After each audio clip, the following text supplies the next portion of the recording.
Welcome back, everybody. This is Wally with the Space Cowboy Variety Show, and today we're back at it again with WandaVision Episode 5 spoilers, and I've got a special guest, Mr. C Stacks.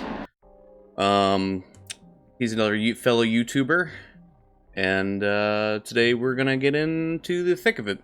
So, at the start of the episode, did you notice that Wanda's magic didn't work on the kids? Yeah, and I'm sure we'll talk about the kids a lot too, because they give me they give me some pretty weird vibes, and I think that's going to be really significant that she can't use their magic on them. Yeah, even as they keep growing up throughout the episode, they just like creep me out more and more. So I think that's definitely something significant. Yeah. You ever see The Shining? Yeah, yeah. Mm-hmm. Yeah, like the twins at the end of the hallway. I'm out. Yeah. Twins are creepy. Yeah.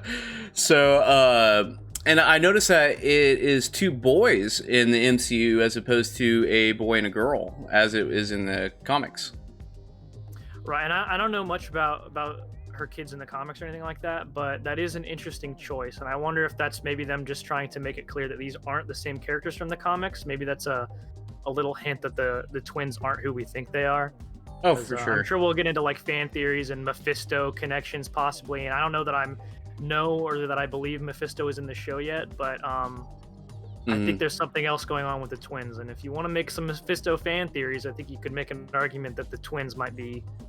I think they might be Mephisto, but they creep me out. So at one point, the next step that follows after this is like there's that little group conversation in the Sword HQ outside of the Hex, as Darcy calls it. And you see footage of Wanda kind of breaking into a sword facility and stealing Vision's remains. What do you think about that? Do you think Vision is a zombie, or do you think she just kind of pieced them together? Yeah, so we did kind of get confirmation there that she does have his body, right? So it's not just some version of Vision that she created out of nothing. Yeah. She at the very least does have his remains or whatever remains of him, which is super creepy on its own, but I don't really know that this is the same Vision that we know, unless they do some kind of weird stuff where she's able to literally bring him back to life without the mind gem, or if this is some new thing that she's created that just kind of thinks it's Vision, because Vision does mention that he doesn't remember anything before Westview.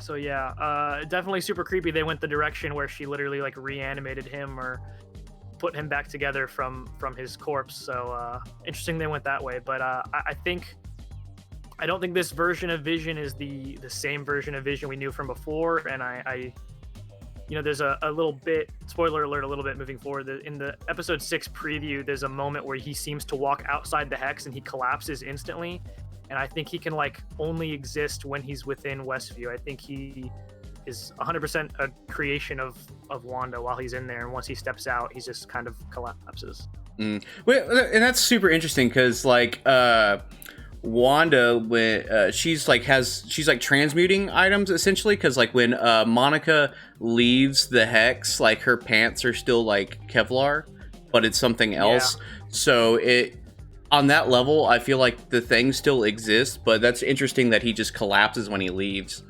Because as we've been shown, things are still kind of intact whenever they've left. They're just changed. Know what I'm saying? Yeah, really interesting explanation for that, because we'd seen that in action where, like the beekeeper agent enters and his hazmat suit turns into the beekeeper suit. And, we saw the helicopter that appeared in like episode 1 or 2 where it was a drone that turned into like a old school toy or whatever. So we got some context for that, how things that go into the Hex, they adjust for that time period. So, yeah, it'll be interesting to see where they go with that and how that relates to what's going on with Vision. What do you think about Agnes? Something weird is going on with her. I thought that she was bad for a while, and I don't know. I think that she is a victim just like everybody else, but she's totally in a category of her own, right? Like, sometimes she seems like she knows what's going on. Like that whole really weird scene where she's like, "Do you want me to take that again?" Yeah. So is she being totally controlled by Wanda, or is she aware that she's that she's trapped in this illusion? So that you mentioned, like, do you want me to do that again? It seems like she was almost like playing a part, like you mentioned, like she is something Right. else than from somebody else, or from the rest of the people in the town. But it she's playing into the it's a TV episode as opposed to everybody else who's just kind of like, I guess, being mind controlled. Like it's a different vibe that you do get from Agnes. Right, like the guy that Vision works with, I think his name was Norm. Like he doesn't Mhm. seem to know that he's in a TV show. Yeah. Whereas Agnes seems to be aware that she's a character playing a part. Yes. Man, Norm. That was a wild scene when they're doing the emails, reading the email, and then everybody starts reading Yeah, it, and it's like you get Yeah, really creepy.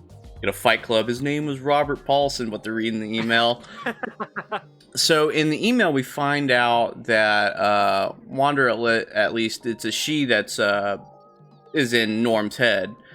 When Vision puts his fingers inside of his head and then kind of jolts him back to out of somebody, whoever's hex, whether it be Mephisto or Wanda, because he does mention it is a she, but later on in the episode, Wanda mentions like she's not exactly sure what's going on either. Yeah, it's interesting that so he says she is in my head, but he doesn't specify who he's talking about, which is leading to a bunch of crazy theories and whatnot. If it really truly is all Wanda, and that end scene where Wanda was saying like she doesn't even know how it all happened. Like I'm having a hard time finding when she's lying and when she's being genuine, which I think is really cool. But she also tells Vision like, just let me handle this. I'm doing this for us. So clearly she is aware that she has some amount of control. You know, she has the confrontation with the sword agents. But when she says, I don't even know how all this started in the first place, I'm not sure. Is it Mephisto or some other outside entity, or is she just pulling Vision's leg and trying to play him like she's playing everybody else? So I don't know about that yet. I think there probably is at least one other third party that's at play here, other than just Wanda. So talking about Wanda's powers, there's a bit in like the sword little campment, like they're having a conversation about Wanda's powers and how come she didn't just straight up just murk Thanos off the bat. Like there's an addressment to like her power creep throughout the MCU movies. And I think that was super I thought interesting. that was a pretty funny bit. I mean, at the end of the day, it all comes down to plot convenience. You can't just have Wanda one-shot Thanos. The same reason you can't have Captain Marvel one-shot Thanos. But I did like that little jab there, and really interesting exchange there with Monica, who seems like she's not on good terms with Captain Marvel. Yeah. This will probably have Captain Marvel 2 ramifications. Yeah, that really threw me. I wonder if they'll come back to that in this series or if it's just set up for Captain Marvel 2. That's like big picture stuff down the road. We'll have to see how that plays out. Yeah, as I talked with John, it's like everything's so cryptic in this, and then like there's so many like little possible Easter eggs that have been in typical Marvel fashion in this series, and it's such nice. It's so nice to return to this after not having content for so long from Marvel. Yeah, especially because like it's so different. We literally went like over a year without Marvel content, and now we get this, and it's like, oh, it's so juicy to like try to get into all the nitty gritty of it, figure out all the theories, and it's interesting to try to suss out what is just a fun Easter egg, what's going to have big WandaVision implications, and what is set up for big implications in the future MCU. Let's talk about the Hex for a second. So when they send in the 80s drone in to go kind of like spy on Wanda, and then I guess assuming try and kill her in some form or way, because it doesn't show anything being launched or whatever, because the head director sword guy tells him to fire on her, and then all we get is just fuzz, and then she shows up outside. And when she walks through, she's back in her Avengers uniform. And she's got an accent, which she hasn't had the whole season. Marvel's got a really good sense about continuity, right?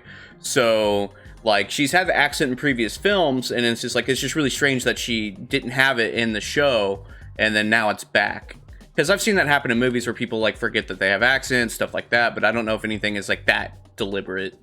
Yeah, that's actually been my experience with Elizabeth Olsen's performance over time, is that it's very inconsistent, and normally they are really good with that, but like she has it in Age of Ultron, And then like if you watch Civil War, she like almost doesn't have it at all. It's very, very subtle. And then she didn't have it in this show at all up until that moment. And I think like that's Wanda, and everything else is just like a face. It's just her playing a bit. And I wonder if like they'll get into why sitcoms. You know, that was one of the questions written on Agent Wu's board, is why sitcoms. And maybe they'll get into like, as a kid in Sokovia, she was really into like American television, and like she's trying to literally put herself in like classic Americana sitcom stuff that she liked when she was a kid. I don't know, but I think maybe it was just to make her seem intimidating when she came out and she was in the full Avengers outfit and she has the cool accent, even though I don't think her accent's that great. But yeah, that scene was so cool, by the way. But yeah. So, and when she re-enters, it went from kind of like a clear kind of barrier to like a red barrier. Yeah.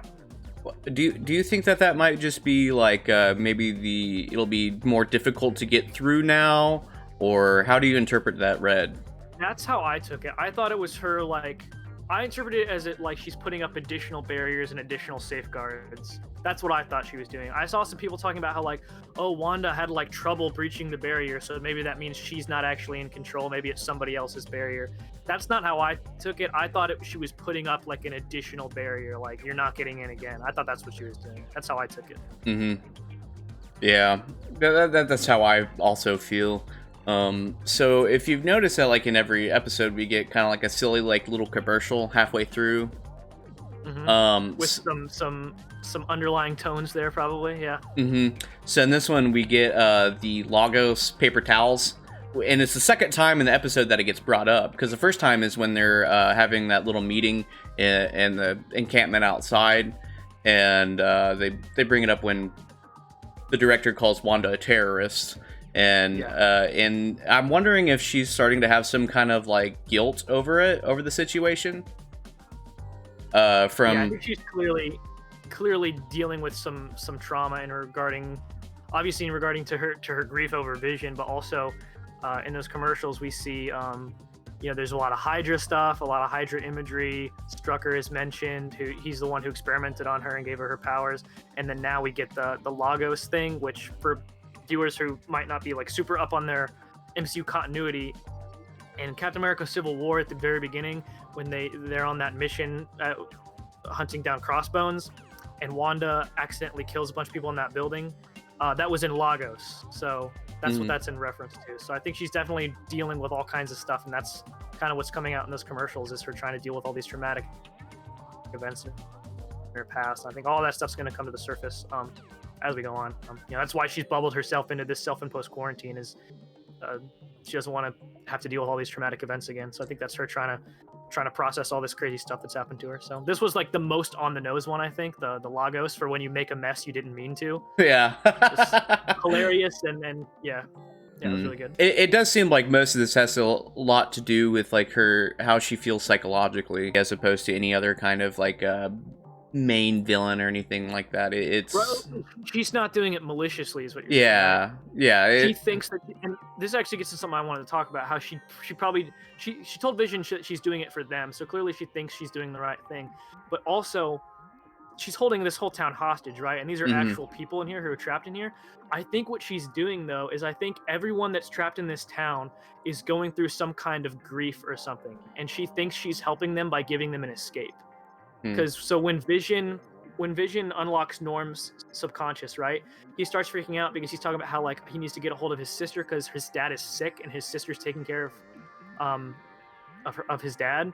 And I was like, so I think that everybody she's trapped in here is somebody who's going through something traumatic, and she might think that she's giving them some kind of a utopia to escape from their trauma, just like she's doing. So I think that's how she's rationalizing it in her head, how she's rationalizing holding all these people hostage. So that's what I think she's doing. That's really interesting. And then more on her controlling everybody in the town. It's when the dog that's in the episode, it gets loose and like runs away, and the mailman that passes by Wanda and the twins, he tells her, he's like, hey, your mom won't let him get that far. I don't know if that's just like something that you reassure kids with, or if there was like a double meaning like we've seen with other things in the season. Yeah, I don't know if it was like another thing like with Agnes, where like he's a little aware and he knows that she's in control. I don't know if I'm supposed to read into the mailman thing, but it's like almost even things that I don't know if they have meaning, I have to read into it because everything in here is like so intricately designed. So I don't know. Let's just get into the most exciting part about the episode at the end. When Wanda and Vision are fighting, Vision's like, I don't know how I got here. I don't remember anything. There's, a knock at the door. And then they have both, well, I mean, at least Wanda doesn't know. Like we've talked about, we don't know whether she's lying to Vision or not. And she goes to the door and she seems like she's surprised to see. It seems genuine. She seems genuinely surprised. Yeah, that she sees Pietro at the door, but maybe she's surprised because it's not her Pietro. Right, so maybe she brought Pietro back, but she accidentally brought back the wrong one, or maybe she's genuinely shocked that he's even there. So I don't know. I don't even know how to read it, but that cameo, man, that threw me for a loop. Apparently, this has been leaked online for a while, but I try my best not to look at spoilers and stuff and set photos and whatever. I try to stay away from that stuff, so I was shocked. Yeah, I had no idea. I remember when I was watching it at work, and I remember jumping out of my chair yelling, "No fucking way!" Yeah. So I was going to wait for my wife to get home to watch the episode, but I kept seeing people talking about it online, and I couldn't avoid the spoilers anymore. And I kept seeing people make Quicksilver references, and I was like, I can't wait any longer. I have to just watch it. And the whole episode, I was expecting it to happen. I was expecting Quicksilver to show up, but I was expecting Aaron Taylor Johnson to show up. And then I shit my pants when it was Evan Peters. I lost it. Because like I even knew what was coming, but I didn't know what was coming. And it's just crazy. Now, I don't know if this actually has multiverse implications, because I can't imagine.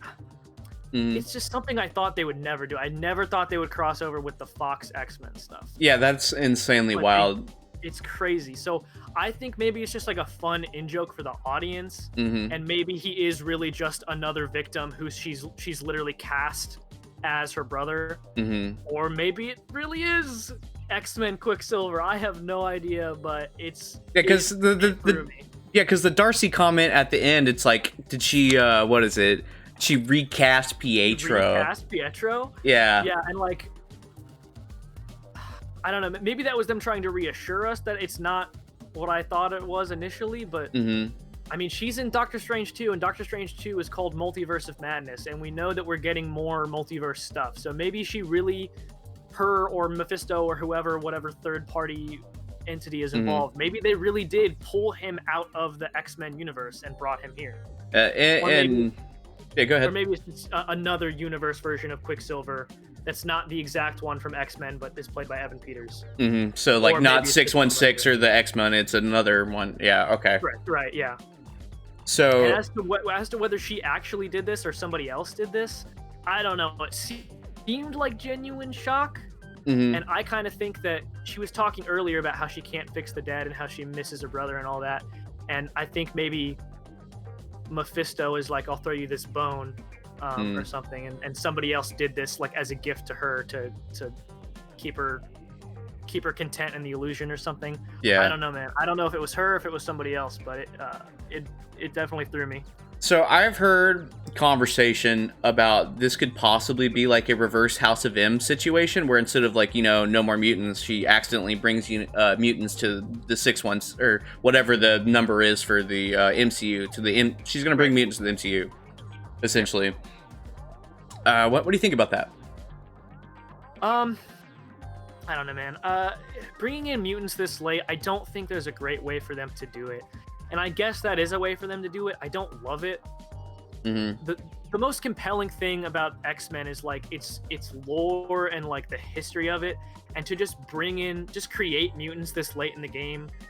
I just don't know how they're going to do it. They could do it this way. They could do it something like people who came back from the snap, got mutations. Now Kevin Feige has said that he doesn't want to incorporate X-Men stuff for at least like 4 or 5 years.